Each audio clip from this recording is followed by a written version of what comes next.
అందరికీ దేవుని పేరిట వందనాలండి. మన హృదయం బాధతో నిండినప్పుడు, మనకు అత్యంత స్నేహితులు కూడా మనలను మోసం చేసినప్పుడు, మనసులో కలవరపడుతూ, భయం పట్టి పీడిస్తున్నప్పుడు, నా స్థితి ఏమిటి? ఇలాంటి పరిస్థితిలోనే దావీదు ఈ కీర్తనలు రాశాడు. దావీదు చెప్తున్నారు, నా హృదయం నాలో తీవ్రంగా వేదన పడుచున్నది. మరణ భయములు నన్ను పట్టి పీడిస్తున్నవి. కానీ ఆ బాధ మధ్యలో కూడా ఒక గొప్ప ఆశ ఉంది. నీ భారమును యెహోవా మీద వేయుము, ఆయన నిన్ను పోషించును. ఇది ఎంతో గొప్ప వాగ్దానము. మనకు సమస్యలు పెద్దవిగా అనిపించవచ్చు.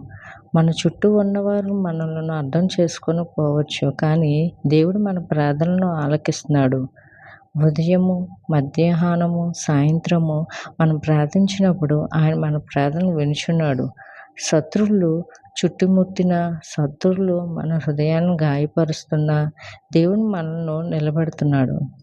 ఈరోజు మీ హృదయంలో భారం ఏమైనా ఉందా? భయం ఉందా? బాధ ఉందా? అయితే ఈ క్షణమే నీ భారాన్ని ప్రభుపై వేయండి. ఆయన విశ్వాసులకు పాత్రుడు. ఆయన నిన్ను కాపాడుతాడు. ఆయన నిన్ను నిలబెడతాడు. ఆమేన్.